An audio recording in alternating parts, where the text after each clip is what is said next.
Rabbit and the Grain Buyers. A Canadian folktale. Narrated by PiEnglish. Once long ago, when the Indians lived in Canada before the white men came, Rabbit was very lazy. He had worked long for Glooskap, the great ruler of the people, as a forest guide, but his toil was not appreciated or rewarded. He saw all the other animals idling their time away, taking their ease all day long, and doing nothing but filling their bellies with food, and sleeping all the afternoon in the hot sunshine. And he said, "Why should I work for other people when nobody works for me? I will take mine ease like all the other animals." So he sulked in his little house for a long time and could not be coaxed or driven to do any work. But as he was a lonely fellow who always lived by himself with very few friends in the world except little children, he soon got tired of this lazy life.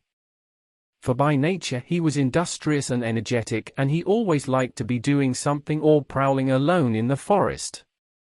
So he said, "I must find some work to do or I shall surely lose my wits. But it must be labor that brings profit to myself and not to other people." For a long time Rabbit puzzled his brains thinking on a business or a profession to follow. But nothing seemed to be to his liking. At last one day he saw some Indians trading skins and knives. One was selling and others were buying, and they seemed to be making a great deal of money without doing very much work. Rabbit thought that here indeed was an easy way to make a living. Then he saw Duck coming along carrying a basket of eggs. He said to Duck, "How do you get along in the world? You seem to do nothing but eat and cackle and swim in the pond. You never seem to work." And Duck said, "I lay eggs and sell them in exchange for corn." "Why don't you lay eggs? It is all very easy." But Rabbit knew that Duck was only laughing at him, and that he was not meant to make a living in that way. Then he met Bee on the forest path, and he said, "How do you make a living, you wandering bee? You do nothing but gad about all day long, going from flower to flower dressed in your good clothes of yellow and black and always singing your tuneless song." And Bee said, "I make honey and wax and sell them. I have a great store for sale now. Why don't you do as I do? I am always happy. I always sing at my work, and what's more, my song is not tuneless. And just for your impudence, take that." And so saying he stung Rabbit on the nose, and went on his way, singing his droning song. Rabbit rubbed his nose in the earth to ease his pain, and he swore vengeance on Bee, for he knew that Bee too was only laughing at him.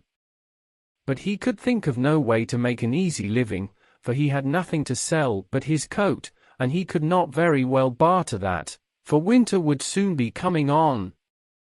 He was very angry and troubled, and he envied Duck and Bee their good fortune because of their eggs and honey and wax.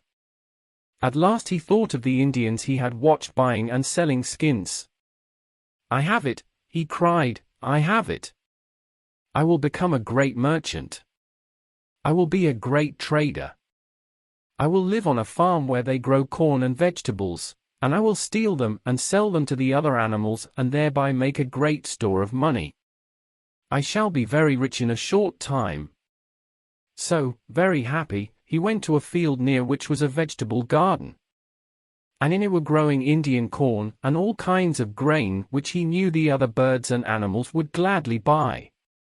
So he made a sign and put it up in front of his house, and it said, "Buy Rabbit's corn, the best in all the land. It will grow without rain, there is only a small quantity left. Orders taken here." Then he sat in his house and waited. Soon many buyers began to arrive. They were curious, and they wanted to see what kind of a merchant Rabbit would make. Rabbit explained to them that he was only an agent, that they must pay him their money, and he would take it to the farmer, and deliver their grain at his house 1 week from that day.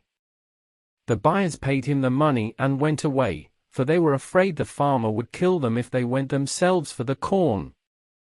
They left a great store of money with Rabbit. That night when the moon rose over the hills, Rabbit went to the field of corn nearby.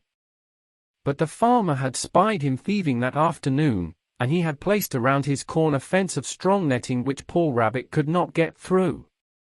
And he had also placed around the field many watchdogs which growled and snarled and frightened thieves away.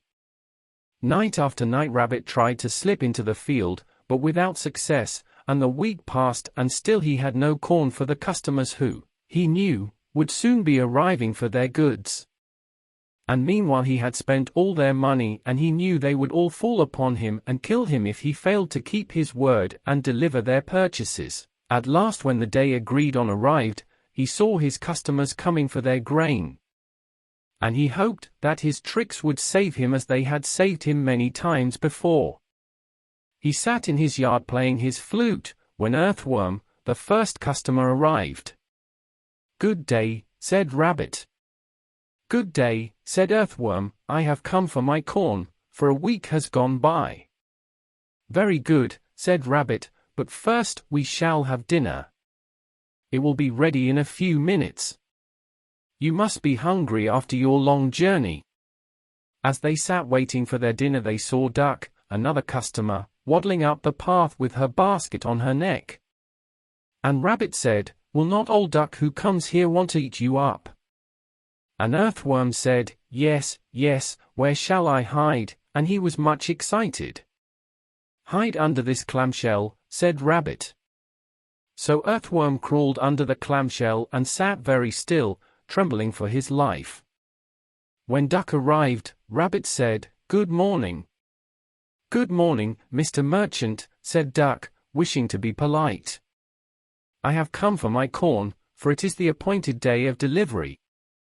"True, true," said Rabbit, "but first we shall have dinner. It will be ready in a few minutes. It will be an honor for me to have you dine with me." As they sat waiting for their dinner, Rabbit said, "Would you care to eat an earthworm before your dinner? It would be a good appetizer for you." And Duck said, "Thank you very much. I am very fond of earthworms." Rabbit lifted the clamshell and poor Earthworm was quickly gobbled up by Duck. And Rabbit, laughing to himself, thought, "Now I am getting rid of my customers." As Rabbit and Duck sat talking, they saw Fox trotting up the path. He was another customer coming for his corn. And Rabbit said courteously, "Madam, I see your old enemy Fox approaching. He will probably wish to eat you up, you had better hide." And Duck, with her feathers all ruffled with excitement, said, "Yes, yes, where shall I hide?" And Rabbit said, "Hide under this basket." So Duck crawled under the overturned basket and sat very still. Fox soon came in and said, "Good day, Rabbit. I have come for my corn, for I am in sore need of it to catch chickens, and the 7 days have passed." "You are very punctual," said Rabbit, "but first let us have dinner. It will be ready in a few minutes. It will make you stronger to carry your heavy load." As they sat waiting for their dinner, Rabbit said, "Listen, Fox. Would you care to eat a fat duck now?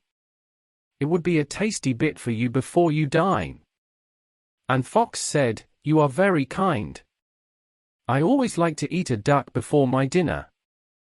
Rabbit knocked over the basket and Fox quickly devoured poor Duck until not a feather remained. And Rabbit laughed to himself and said, "Surely I am getting rid of my customers very easily." As Rabbit and Fox sat talking over old times in the forest, they saw Bear coming lumbering up the path, tossing his head from side to side, and sniffing the air. And Rabbit said, "Bear is in a bad temper today. I wonder what can be the cause." And Fox said, "This morning I stole all his honey and he saw me running away." "He sent you here," said Rabbit. "Will he not kill you if he finds you? Perhaps you ought to hide." "Yes, yes," said Fox, "but where shall I hide?" "Hide in this box," said Rabbit, and Fox sprang into the box, and Rabbit closed down the lid. When Bear arrived he said gruffly, for he was in a bad temper, "Good day, Rabbit. I have come for my corn, and I must have it quickly, for I must be on my way. It is the appointed time. It is indeed the appointed time, said Rabbit, but first we shall have dinner. It will be ready in a few minutes, and I never let a wayfarer leave my house without first taking nourishment. I have today a dish of fresh fish which you like very well, and we have never yet dined together. And Bear agreed to wait, and his gruffness left him at the thought of his good meal, for he was a great fish-eater, and he talked pleasantly. Then Rabbit said, I have a secret to tell you. Let me whisper it. He put his mouth close to Bear's ear and said, Old Fox, the sly thief who stole all your honey this morning is hiding in the box by your side. He came here to boast about his theft, and he laughed loudly to me as he told me how easily you were cheated. He called you lack brains. Bear was very angry, and at once he knocked the lid from the box and killed Fox with one blow of his powerful paw. And Rabbit said to himself, What luck I am having, there is another of my customers gone. But he wondered how he was to get rid of Bear, and he scratched his head in thought. While Bear and Rabbit sat talking, they saw Rabbit's last customer, the hunter, coming along. Bear would have run away, but it was too late. Will the hunter not want to kill you? Said Rabbit, glad to think that here was the end of poor Bear. Indeed he will, said Bear. Oh dear, where shall I hide? Hide under my bed in my house, said Rabbit. Poor Bear quickly dashed into the house and crawled under Rabbit's bed with great difficulty, for he was very fat and the bed was very low, and he had to lay himself out flat on the floor, but he was comfortable in the thought that he would soon escape. When Hunter arrived he said, Good day, Rabbit, I have come for my corn, for my children need bread. You shall have it, said Rabbit. But first we must have a bite to eat. I have not very much to offer you, but I can give you in a few minutes some hot pancakes and fresh maple syrup.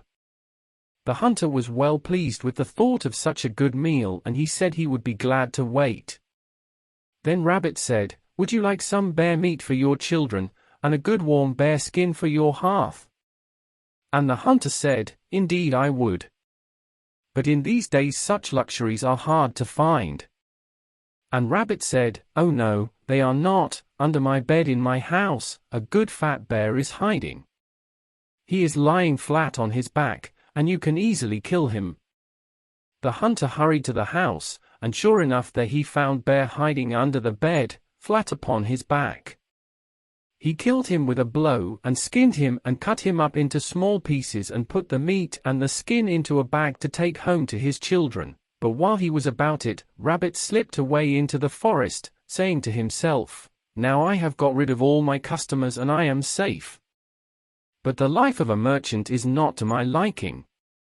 I will not be a trader any more. I will gather corn for myself, but not to sell to others. And he ran quickly away and hid himself in a dense thicket. When the hunter went to look for Rabbit, he could not find him, nor was he able to find his grain. And although he thought he had fared pretty well by getting so much bear meat, he swore vengeance on Rabbit for his deceit, and to this day he searches for him, and if he meets him, he will not let him escape. And Rabbit lives by himself and keeps away from the hunter as far as he can, for he fears him because of the trick he played upon him in the olden days. The end. Thank you for listening to PiEnglish. Please like, share and subscribe to PiEnglish. Have a nice day ahead.